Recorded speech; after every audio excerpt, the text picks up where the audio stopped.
Hello， 大家好啊！歡迎大家收睇翻國內手機代購。以下為大家介紹翻呢部手機啦，就係嚟自國內嘅 OnePlus One 一加手機嘅 CM 版本嚟嘅。咁其實較早前啦，我哋都介紹過呢部手機嘅啦。咁但係就可能佢哋跟機國內嘅話係用翻一個 ColorOS 嘅。咁以下呢部 OnePlus One 嘅手機嘅話啦，咁其實我哋已經拆翻一個叫做 CM One 嘅啦。咁今日同大家介紹翻呢個 CM One 同翻佢哋個 ColorOS 有啲咩唔同啦。咁其實呢部OnePlus One 嘅話啦，咁其實就會有分國內版同國際版嘅。咁而有國內版嘅有個好處就係啦，除咗話佢原身用翻 ColorOS 之外啦，如果唔中意用 ColorOS 嘅客戶啦，亦都係可以拆翻一個 CM One 嘅。咁其實就以下呢部機嘅話，我哋已經將佢改到 CM One 嘅啦。咁其實就 CM One 嘅話，如果玩開拆機嘅客戶都知啦，佢哋 CM 團隊就喺唔同型號嘅手機啦，都做一啲嘅 ROM 出嚟嘅。咁其實佢哋 CM ROM 嘅話，其實就喺個界面上啦，會更加自由性同埋個流暢度會更加快嘅。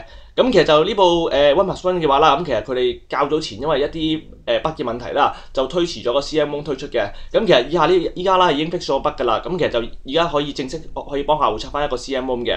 咁其實就同大家講翻先啦，咁其實 CM ROM 嘅話，其實就大家睇翻啦。咁其實喺個 icon 上，甚至乎喺界面上啦，都比較簡潔嘅。咁其實個情況有少少似翻原生嘅 Android 嘅。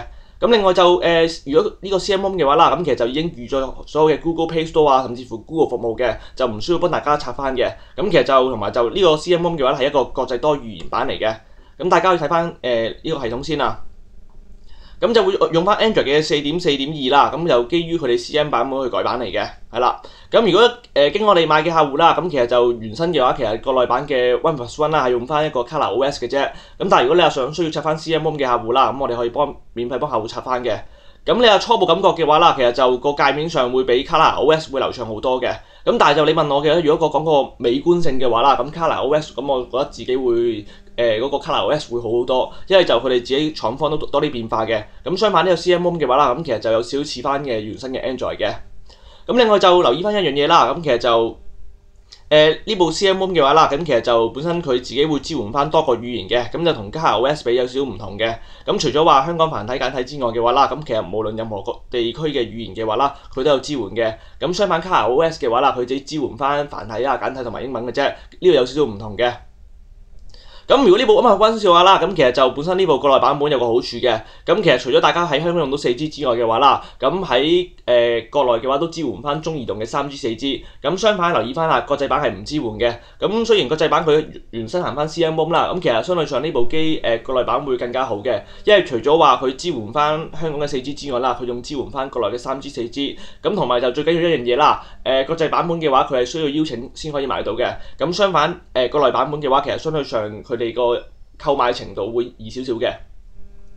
咁其實就整體上嘅話，呢個 CM ROM 嘅話，其實就睇翻啦，基本上同翻原生 Android 非常之相似嘅啦。咁就你話其實有好多客戶啦，咁其實中意簡潔啲嘅話啦，咁其實就呢部機都唔錯嘅。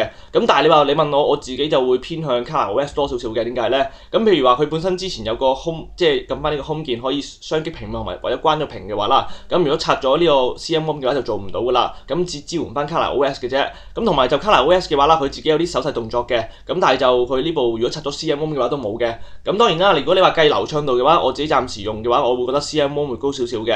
咁但係就睇翻每個客戶嘅需要啦。因為如果你問我嘅話，就其實兩個 ROM 都係通拆嘅，因為就佢哋本身廠方係支援翻呢樣嘢嘅。咁其實如果你經我哋買嘅客戶啦，購買嘅前可以同我哋講翻聲啦，用翻佢原廠嘅 ColorOS 啦，定係話拆翻一個 CM ROM 嘅。咁其實呢部OnePlus One 嘅話啦，已經有售㗎啦。咁有需要嘅客戶啦，歡迎聯絡翻我哋呢邊國內手機代學查詢翻啦，多謝翻大家支持嘅。